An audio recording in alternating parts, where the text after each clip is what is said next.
What's up mga kasama? So, aga natin dito sa kubo ngayon.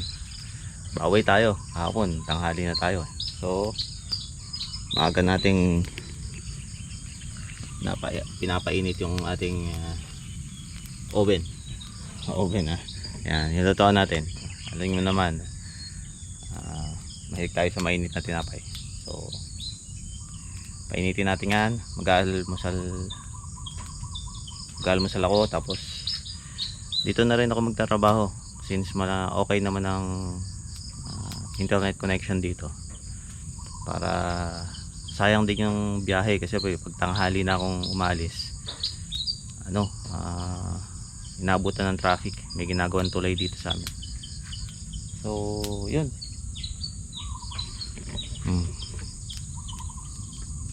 Medyo madilim pa ng konti.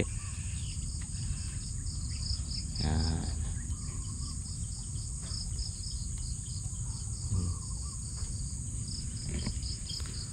So, almusal muna tayo, tapos tignan natin kung anong gagawin natin today. Okay? Mga kasama, magtatrabaho muna tayo. Mag-alas 8 na ng umaga. So, ito ang view natin habang nagtatrabaho. Hop. Yan. Diba? Ayan yung ating, hindi yata kita. Ayan yung ating, ito ang ating pangkabuhayan package. Yan.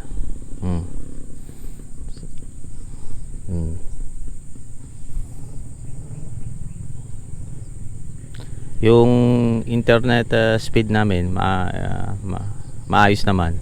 So pipin ko diyan yung snapshot ng speed test. So ayan ayan na naman, para ako nasa tabing highway mag-aalas 8 na kasi ng umaga, papasok na naman ng mga tao sa mga trabaho nila. So madaming dumadaan. Ayan. So trabaho muna ako. Hopefully maaga makatapos. Tapos na tayo magtrabaho. Medyo maaga nakatapos, 9:25 pa lang. Wait. Kita natin ito, ha. Hindi ko muna papakita sa inyo kung ano yung trabaho ko. Baka kasi bawal. So, papakita ko na lang sa inyo yung ulit, kasi medyo maliwanag na yung view. Yan. Yan. Di ba? I like the view. Habang nagtatrabaho ka, marerelax ka Hindi ka yung stress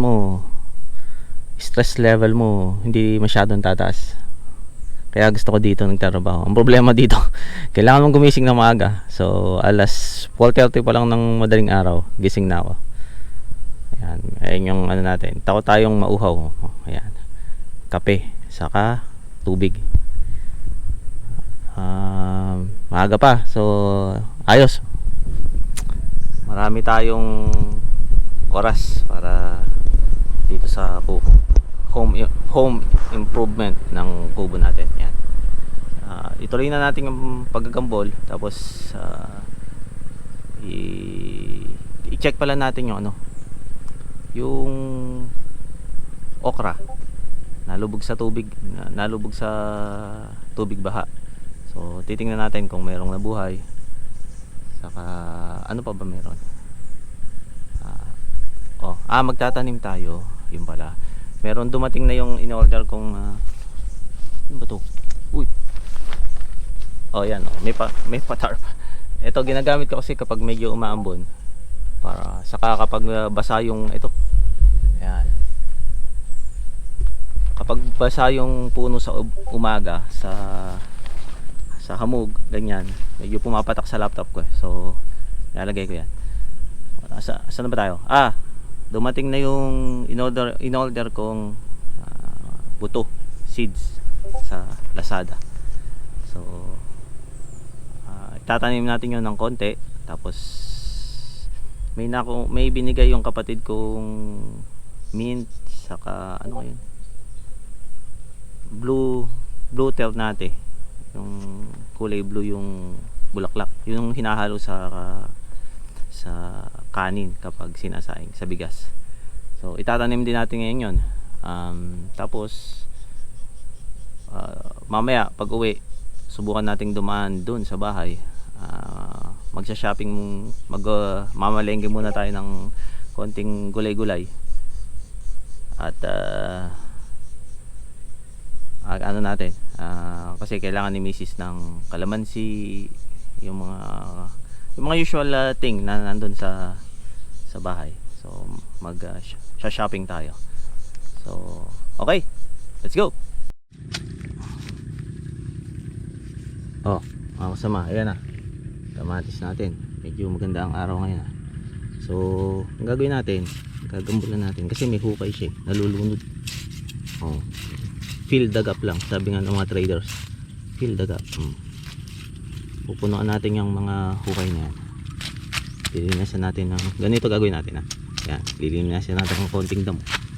Yan, ganyan na natin para hindi siya, kapag umulan, hindi na pupuno yung hukay niya. Saka gambol lang ng konti, gambol yan, ganyan, inaano mo yung lupa, gambol ng konti para pasingaw yung lupa. So lahat yan hanggang doon, ganyan gagawin natin. Yan mga kasama, lahat yan gambolan na natin.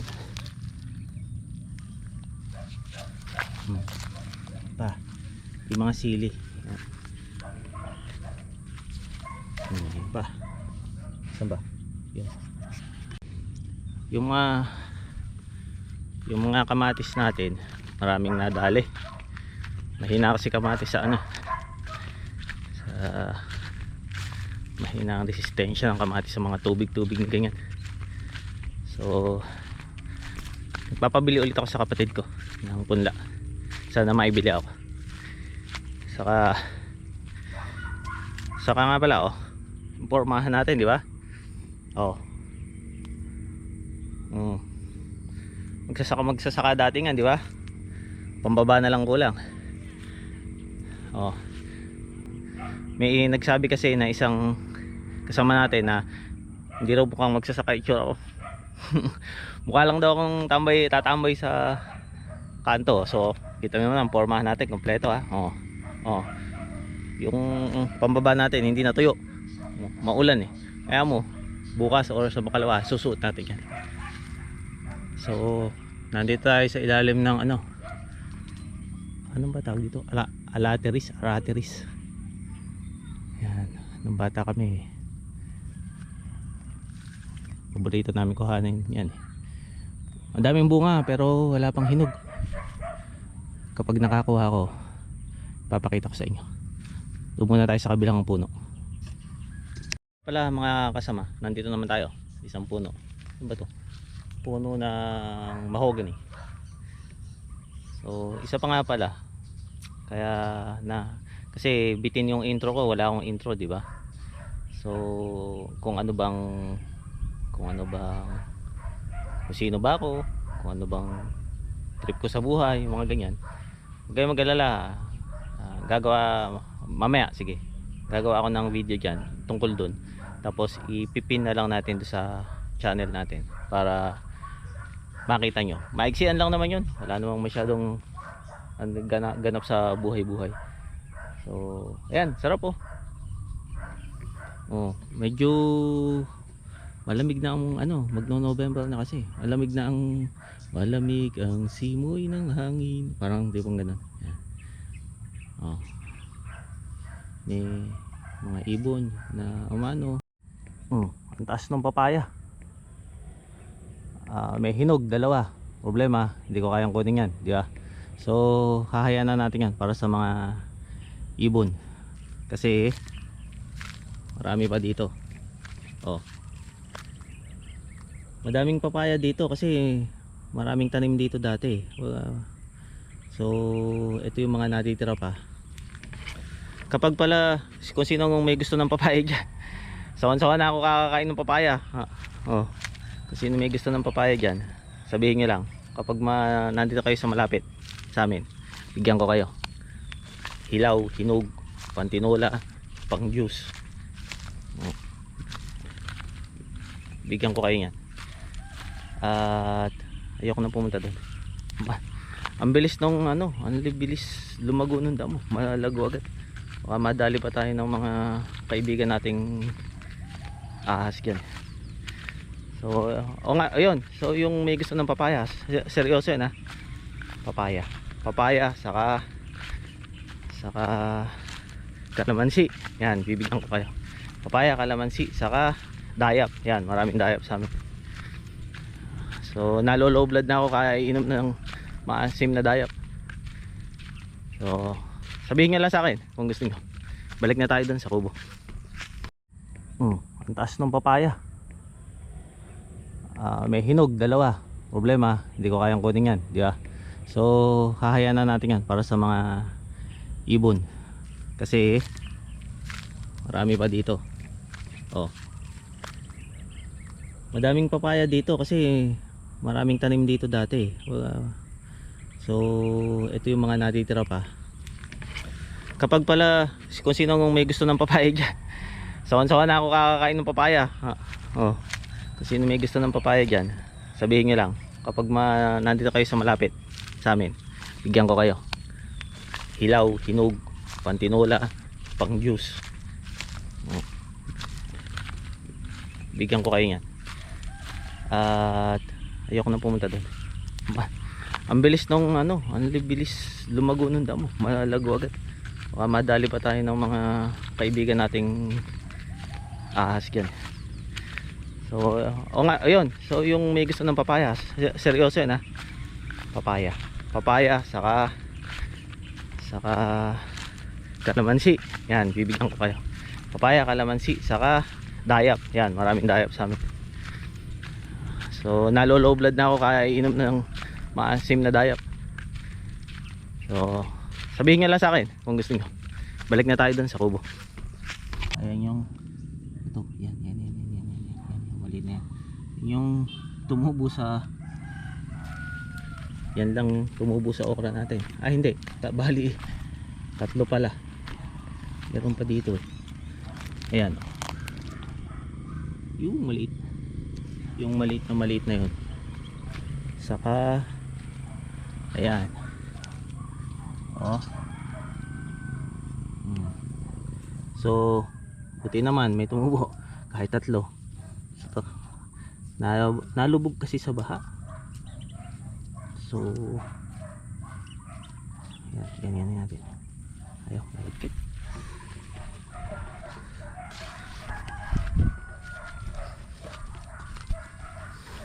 Nalubog kasi sa baha. So, yun. Matay. Di bale, tatanim na lang tayo ulit. Dami namang tayong buto niyan. So, tapos ito yung ating ano, kita ko hindi. Yan. Ito yung ating mint. Yan oh, tinanim ko na. Yan, mint, yan yung mint. Yan, tinanim ko na kanina. Bibigyan ko na rin. Ito pa isa, bali dalawang puno siya. Namatay siya sa ano, sa paso. Matagal na nakalagay sa paso. So, hindi siya lumalaki. Ang dami na niyang ugat. Lalaki na ng ugat niya sa paso. So, hopefully yayabong yan dyan. Saka ito yung ano, blue ternate. Hindi ko alam kung nalasang yan. Hindi pa ako nakakain. So, yun lang. Tapos itatanim natin yung mga buto na galing kay Lazada, saka kay Shopee. Pipi. Okay, tanim natin. Ayan, tatanim. Unahin muna natin syempre ang paborito ko. Oh, kangkong. Ilan ba to? 4, 8, 12, 16, 20, 22 lang yung seedling tray natin eh. So syempre mas dadamihan natin kangkong. Mas mahilig tayo dyan eh. Ilan ba? Dalawa para dalawang buto sa isang seedling tray para sigurado. Yan ba yan?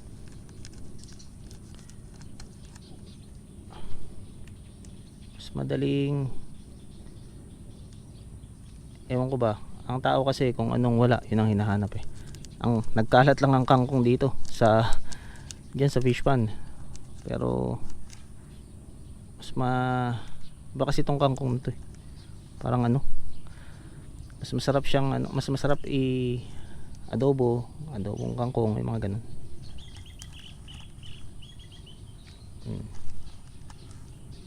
Puro kangkong na natanim. Yan, sana last na.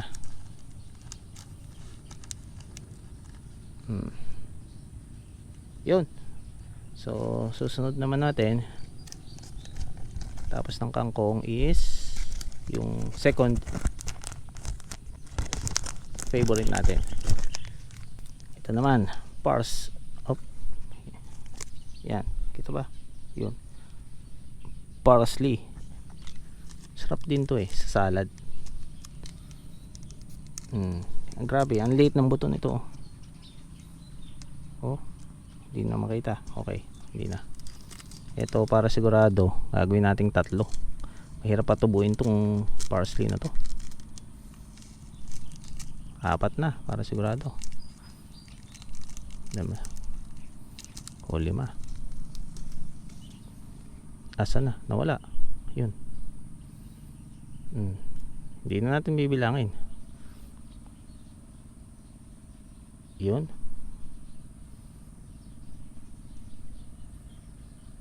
Yun. Ihuhulog na lang natin dyan. Anong bilang-bilang. Tumubo sana. Mahirap. Nakapagpatubo na ako nyan. Sobrang hirap pa tubuin. Kaso nung umalis ulit ako, bumalik ako ng Middle East, iniwanan ko lahat yan doon sa bahay namin, bahay ng tatay ko. But since nasa paso kasi siya, since walang may alam kung ano ang parsley, hindi naman daw nila alam paano lutuin o kainin, ayun, hindi na dinilig, pinabayaan na. Hanggang sa namatay. Saka marami din akong inanong basil doon, alam mo yun, diba? 4. So bali yung gagawin natin, tig 5 butas yan. Ito pa. Huwag nyo akong bibigoin ha, tumubo kayo.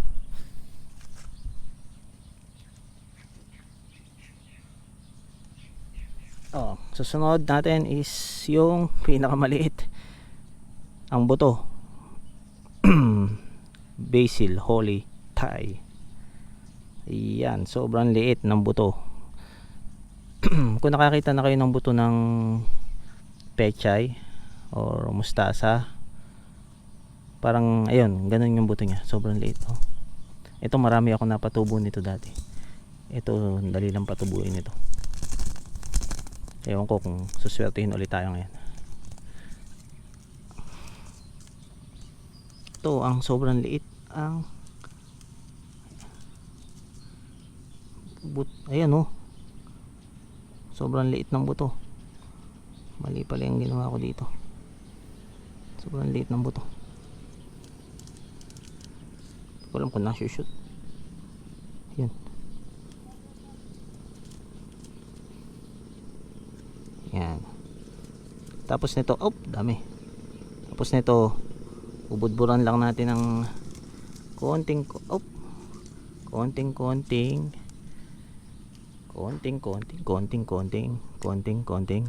ito.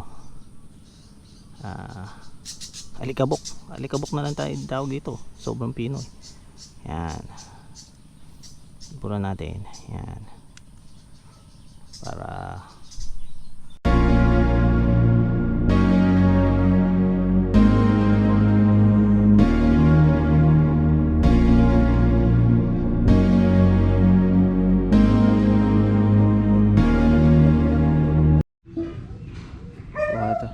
muna tayo ng dayap pang uwi sa bahay.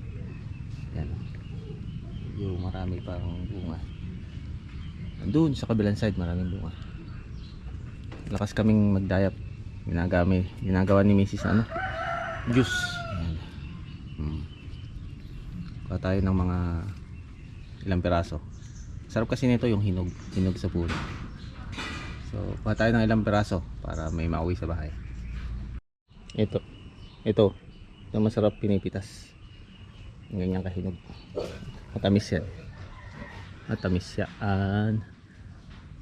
Nandun pa sa kabilang side madami.